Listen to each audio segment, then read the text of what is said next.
Rhai o Atyniadau Mon gan Ann Jones. Bydd croeso cynnes i Eisteddfod Genedlaethol yr Urdd y Môn. Os bydd gweithgareddau'r Eisteddfod yn caniatáu seibiant, yna mae digon o bethau i bawb o bob oed ei gwneud yna. Mwynhau golygfeydd, dysgu am hanes y bobl a'r creigiau, rhyfeddu at natur, cerdded ar arfordir, neu cymryd rhan mewn nifer o weithgareddau anturus.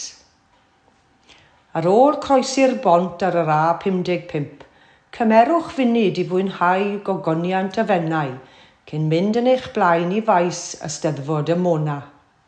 Gadewch y bont i gyfeiriad Porthaethwy a throi'r dde ar yr hen A5, un o ryfeddodau Telfod a theithio rhyw gwarter milltir i gyrraedd yr arosfan a'i golygfeydd arbennig dros y fennau. O'ch blaen bydd y ddwy bont yn fframio ar olygfa. Mynyddoedd eryri yn y cefndir a'r fennau o'ch blaen. Dyna ynys gorad goch, y dŵr gwyn gwyllt o'i gwmpas os bydd y llanw'n uchel, a'r ddwy gorad, sef trap i ddal pysgod o'r hen oesau, yn amlwg os bydd y dŵr ar drai. Dal pysgod oedd diben yr ynys o'r canol oesoedd, hyd at 100 mlynedd yn ôl pan adwodd y pysgotwr olaf Morgan Jones a'i deulu eu cartref. Ar ôl hynny mae wedi cael ei ddefnyddio mwyn hamdden gan gwahanol berchnogion. Miloedd o flynyddoedd yn ôl roedd Môn wedi ei chysylltu â gweddill Cymru, ond oherwydd bod lefel y môr yn codi a bod ffawt yn y graig, llifodd y môr mawr i mewn o'r ddwy ochr gan greu afon Menai. Y darn o'n blaenau yw darn olaf i gael ei foddi tua 8,000 o flynyddoedd yn ôl. Mae'r dŵr yn fas a'r gwaelod yn greigiog iawn. Pwll Cerris yw'r enw ar y darn hwn o'r Cilffor. Gan fod y dŵr yn llifo i mewn o Ganarfon ac wedyn o Fiwmaris a'r sianel yn gul, mae grym anhygoel i lanw'r fennau.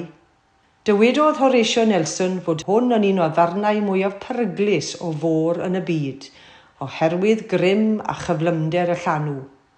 Os medrych chwilio drwy hwn, gallwch chwilio trwy unrhyw ddarn o fôr yn y byd, meddai ef. Yn y pellter mae bont y borth i'w gweld. Dathlodd ei 5 blwydd yn 200 oed eleni. Cododd Telford ei bont ar fan culaf y fennau, lle roedd y fferi cynharaf yn croesi, a lle byddai'r anifeiliaid yn cael ei nofio ar draws y dŵr i fynd i'r marchnadoedd. Mae'r tyrau hardd a gododd Telford mor gadarn ac erioed. Y gwaith haearn sy'n cynnal y ffordd sy'n achosi problemau heddiw. Dros y blynyddoedd mae hwn wedi ei adnewyddu fwy nag unwaith. Os bydd gennych amser yn ystod yr wythnos, ewch draw i'r borth i gerdded dros y bont. Cerdded o dan y bont, neu rhai mwy mentrus fynd mewn cwch cyflym o dan y ddwy bont a heibio i ynys gorad goch. Os am antur arall, beth am ddringo i ben tŵr marcwys sydd wedi ei adnewyddu'n ddiweddar. O ben y tŵr gallwch weld un o olygfa a Thomas Hughes, y teiliwr o'r borth aeth yno am dro ddiwedd y 19fed ganrif. Dyma darddiad enw'r Llanfair Pwll Gwyngyll Gogeryll Chwendrobo Llandisilio Gogo Goch. Edrychodd draw o gweld yr eglwys wrth yr afon Llanfair. Edrychodd i lawr a gweld yr ardal o gwmpas gwaelod y tŵr, Pwll Gwyngyll, a dacwr trobwyll ger Pwll Cerris, go ger y Chwindrobwll.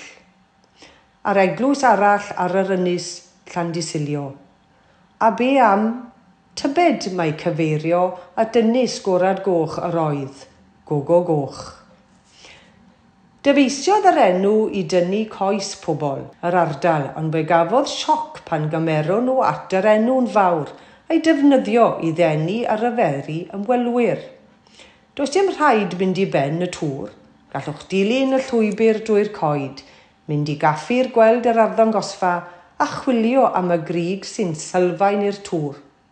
Esgyts glas anferol sy'n gysylltiedig ag ymylon plat inistriol, craig hynafol sydd bryn iawn trwy'r byd.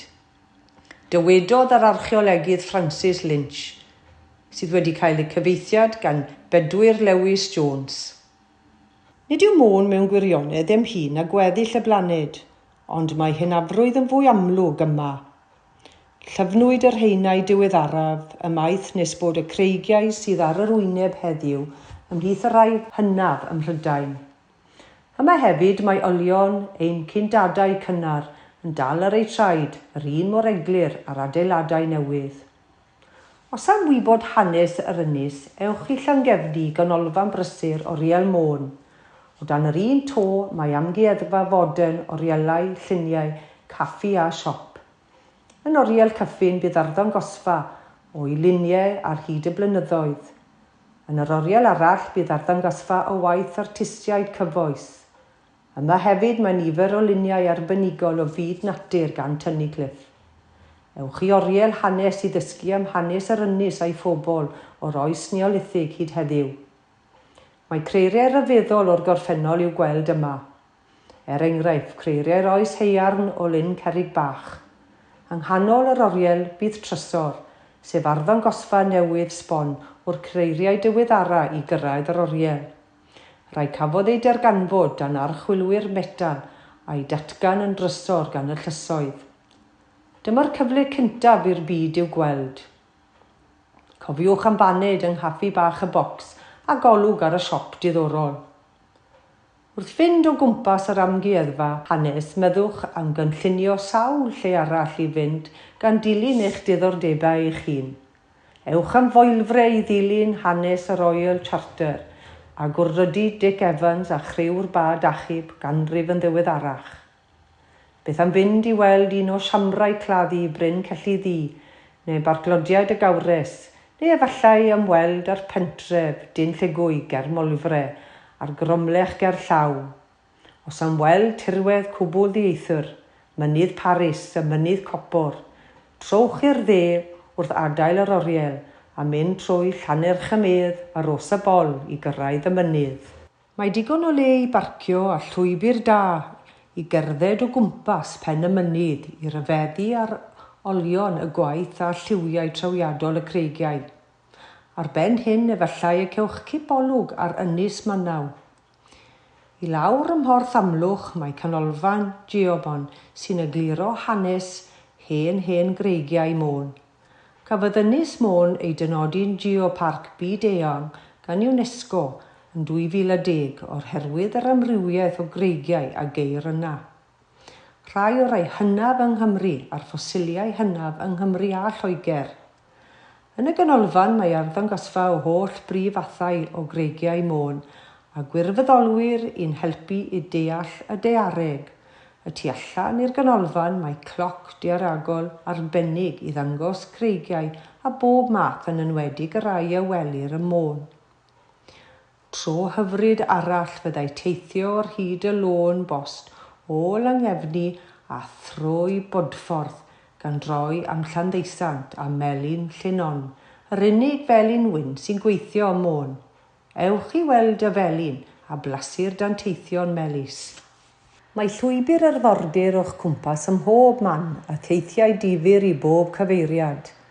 Dau le arbennig ymweld â nhw yn ystod y tymor nythu ydy Gwarchodfa Cemlyn i weld y môr wenoliaid ac ynys Lawd, lle bydd miloedd o adar y môr, gan cynnwys y pâl, gwylogod, llirsrod, gwylch y penwaig, gwylanod coesi ac adar drycyn y graig yn nythu ar y clogwyni.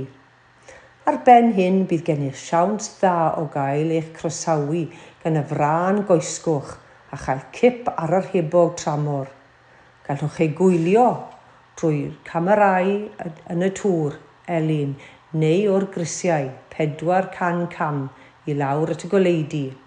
Mae digon o le parcio a phaned a hufen ia yn y fan hyn eto. Beth am y treithau? Ei hyfryted, mae'n anodd cyrraedd Llanddwyn yn yr haf gan fod y byd i gyd eisiau mynd ynddo. Dau o'm hoff dreithau ydy Porth Tricastell a Ffordd Tŷ'n Twywyn, rhwng y Beffro a Llanfeilog, hardd a hygyrch a llai prysur. Ger llaw mae Berclotiaid y Gawres, 5,000 o flynyddoedd oed, un o'r beddau neolithig cynnar mwyaf arbennig. Does dim modd mynd i mewn, ond mae'n bosibl gweld trwy'r giatiau. Wrth fynd yno ar eich ffordd yn ôl i'r maes, oedwch yn y berffro i gael rhywfaint o hanes y tywysogion. Os am weld blodau gwyllt, cerddwch y twyni rhwng yr afon ffraw a'r traeth mawr. Efallai y byddwch yn ddigon ffodus i weld tegeiriau yn y gwenyn. Does dim modd gwneud hyn i gyd a mynd i'r Eisteddfod, meddech chi. Nag oes debyg. Rhaid dod yn ôl, neu fel byddwn yn dweud ffordd hyn, brysiwch yma eto. Dim ond rhai o'n atyniadau ni ydy'r rhain. Mae yna ddigon o fanylion am fwy yn yr oriel ac ar y we, ac mae'r cyngor sir wedi dirparu map ryngweithiol hynod o hwylus. Ac mae map ryngweithiol llwybr arfordir Cymru hefyd yn cynnig syniadau.